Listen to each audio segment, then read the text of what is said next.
Mud One monthly meeting. Would you kindly stand and as we honor our country with flag, pledge allegiance? I pledge allegiance To the flag of the United States of America and to the republic for which it stands, one nation, under God, indivisible, with liberty and justice for all. Honor the Texas flag. I pledge allegiance to thee, Texas, one state under God, one and indivisible.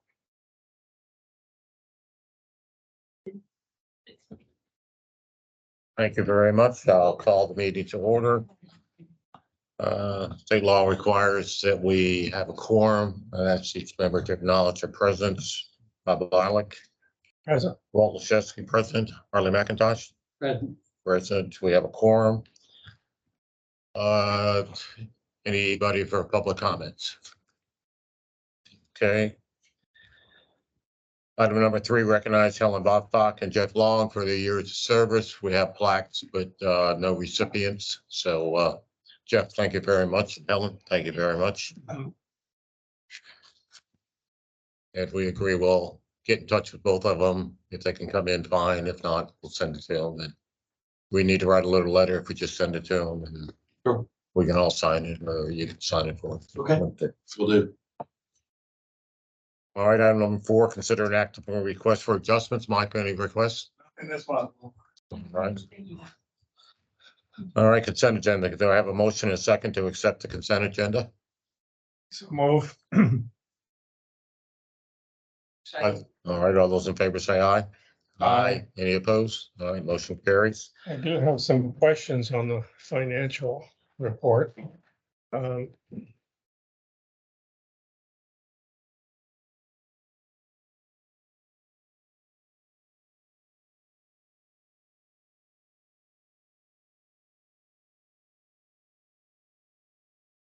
Yeah, notice storm sewer repair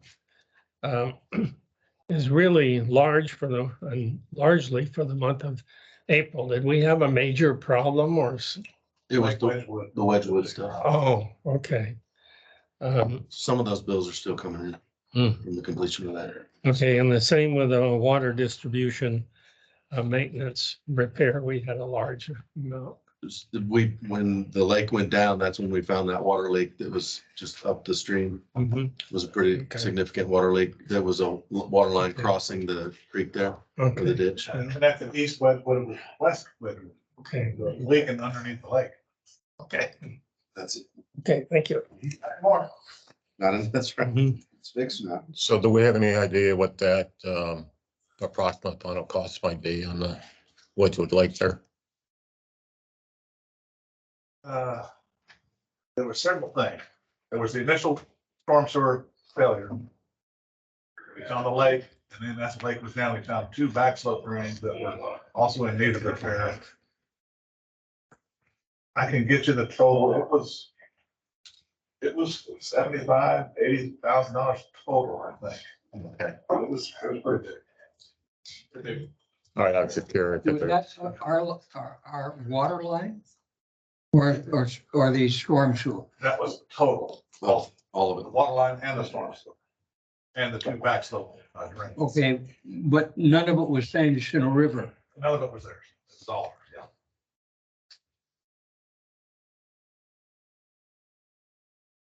Anything else? Well, all right, moving to regular agenda.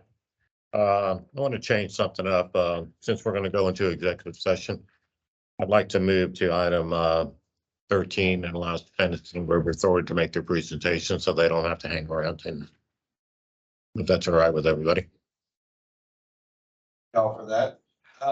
So on item number 13, in your report, you have our Woodlands monthly operations report as well as GRP operations report. Nothing really out of the ordinary on those. If you have any questions, I can definitely cover them. No update on the infrastructure funding. The Bear Branch Dam rehabilitation, we got the funds from the state of Texas for about 3.6 million. Bear Branch doesn't affect this mud. There's 5 muds that actually contribute to it. Just FYI, the state's actually going to contribute about 3.6 million to the rehab of that dam. So that's good. Actually, what's wrong with the dam? The dam itself, there's actually nothing really, I guess, truly wrong with it, because there were some interim repairs to fill some voids underneath it. But in long term, it's gonna happen again. So this is to actually redesign the dam. So it's more of a straight shot through rather than having all these corners and angles and seams, if you will. Yes, sir. And which section of San Jacinto River Authority does the dam belong to? Good point. So that is the Lake Conroe division. Yeah, it isn't the Woodlands Division, so we have no cost in that.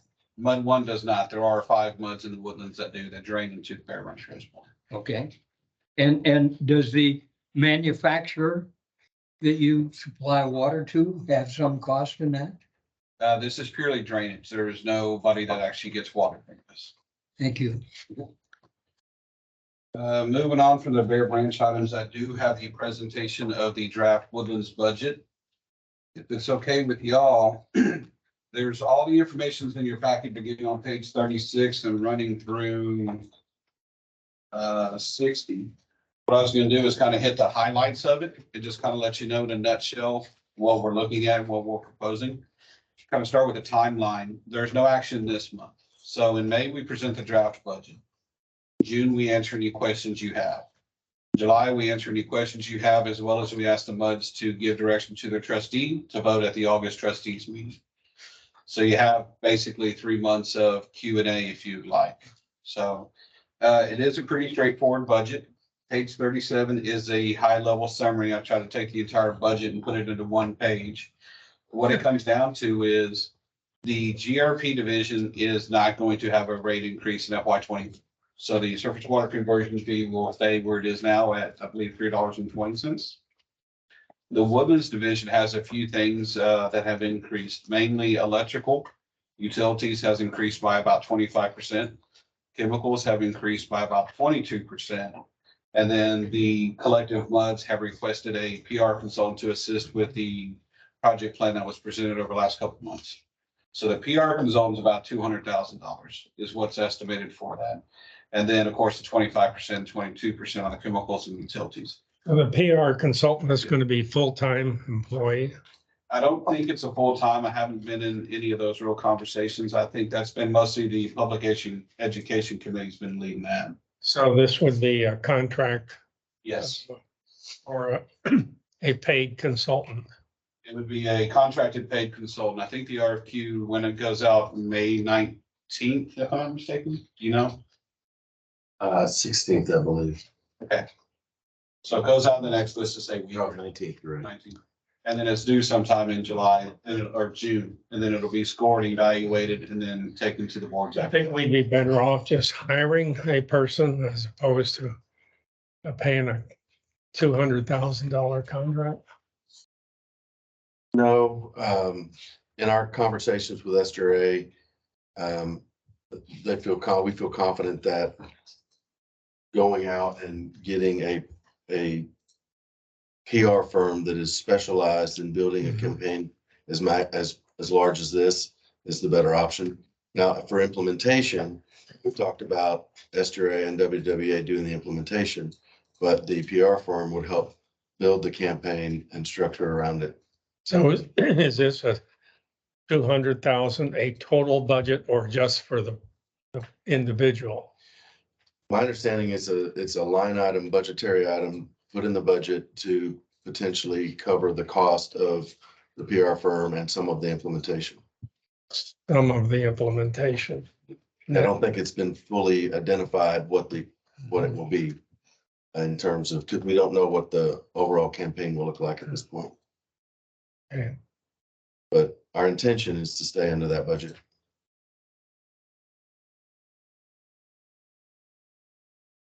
So when you take all those items and you put them all together, what we're proposing is a 2% increase on the wholesale water and 2% increase on the wholesale wastewater.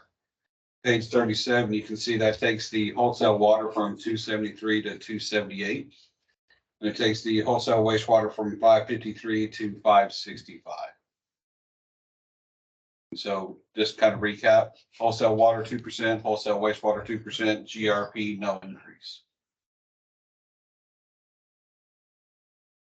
But if there's any questions you have, please let me know. I can go through some more information, but you have information on staffing in here. You have collective budgets of the operations, R&R, future facilities, all the budgets we have that y'all look at are in here. So, I think 2% is pretty good, given that inflation, as y'all know, is a lot higher recently, so. I have a question on page 33. The GRP, also on page 28, that the debt service fund balance as of the end of April is 8 million. And we've got what, 25 million due in October 1. Are we gonna make that? Yeah, that's always the question. It's, so the summer months, we have the most sales, obviously, because it's hot and demand goes up. So if I had a crystal ball, I'd let you know for sure, but I can tell you in the past few years, so far, we have not had an issue meeting that at all. The other good thing that isn't always reflected in here is two of the entities that we're still have lawsuits against, but Quadvest and Magnolia have agreed to pay going forward. So they paid everything they owed in arrears. They're also paying going forward. And those two, I say Magnolia, Quadvest and Woodlands Oaks. So the two private entities, they've agreed to go forward. And what's the status of the lawsuit with Magnolia and Conroe? I mean, Depositions and such are underway at this point, more discovery, so there's no docket set yet. not that I'm aware of. Okay. I can always make the legal call, 'cause usually they're every other Tuesday, and I'm in here with y'all. So, And I also do notice on page 29, the annual groundwater, the trend is going up in spite of the mix of surface water. And I think it's compounded by what the Lone Star Groundwater Conservation District is allowing. Then with Magnolia, come on with 2 new wells, $4 million. Yeah. And I understand just last month, Lone Star approved, I think, 15 applications or something like that for wells, and granted the amount of water they wanted to pump. So I'm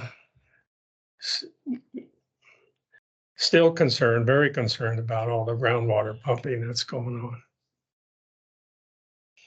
that's one good point to bring up is currently the Woodlands is on a 50-50 blend ratio, groundwater, surface water.